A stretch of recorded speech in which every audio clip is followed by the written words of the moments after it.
Now, Heather, before the break, we were talking about specifically the age-old question of when should I trigger Social Security and all the different things that come into play regarding that, and it's a lot. I want to piggyback on that. I'm going to have to read this when I wrote the notes down. I wish I had it all memorized, but I don't. So on average, a 60-year-old male today should expect to live for 22 more years, and a 60-year-old female should expect to live 25 more years. I learned that from you.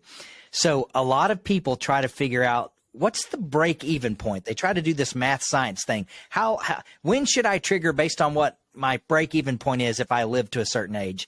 So is this the best way to approach trying to set up your lifetime income plan, or is there a better way? What do you think? You know, it's a good place to start. And naturally, it makes sense that people would say, hey, how long do I have to wait, or how long do I have to live exactly for it to make sense for me to forego income when I could take Social Security at 62? I mean, if my full retirement age is 67 because I was born in 1960 or later, and that's 5 years of income that I'm foregoing. So how long exactly? Right. That makes perfect sense.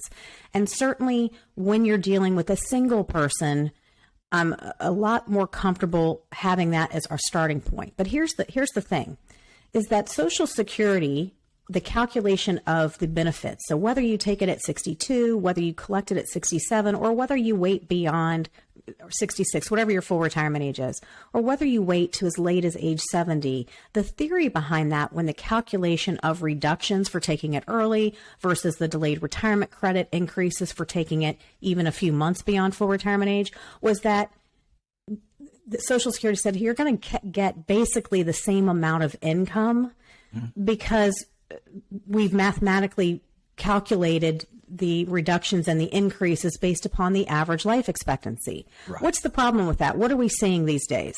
Yeah. Everyone is living longer and longer. And when those calculations were done, those reduction factors or those increases, it's based upon life expectancy tables that haven't been updated for the fact that people are living longer. So that's part of the issue. So people always say, well, what is the break even?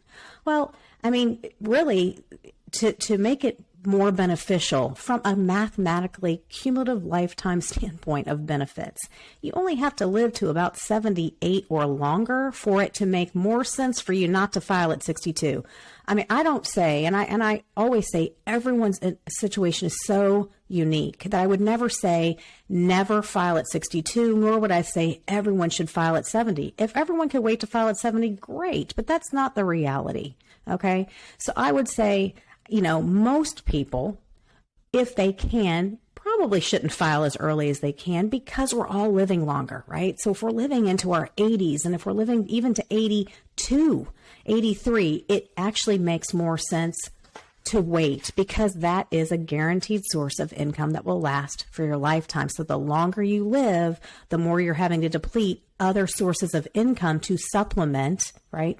To supplement the Social Security that you might have decided to take early. So I can go on forever, but for break even. So break even is a good place to start, but I wouldn't stop there. And particularly if you're dealing with a married couple, you have to look at the lifetime of both of them and the sustainability of income for the last spouse to die. And a lot of people fall short of doing that. They're not thinking about it that way because there's still a very significant chance that one of the two is going to be alive in their 90s. There's a 25% or more chance that one of them is going to be alive in their 90s. And so turning that Social Security on button at 62 may not be beneficial to the sustainability of everything else that then has to supplement the retirement income for as long as they both live.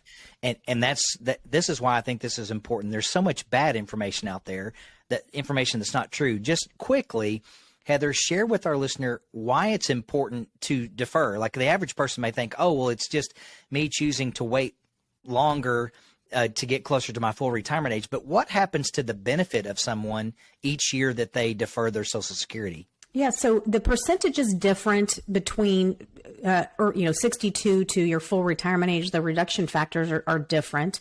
But, you know, if you have a full retirement age, if you're someone born in 1960 or later and your full retirement age is 67, you're getting a full 30% reduction for filing at 62. Now, the theory is you're getting 5 more years of income, but it becomes the gamble isn't on your side the longer you live, because you're, of course, taking that 30% permanent reduction. Now, I say permanent. There's always an exception to every rule. If someone withdraws their application and pays back benefits within 12 months, and they can start over and say, oh, I wish I hadn't done that. They can do that once.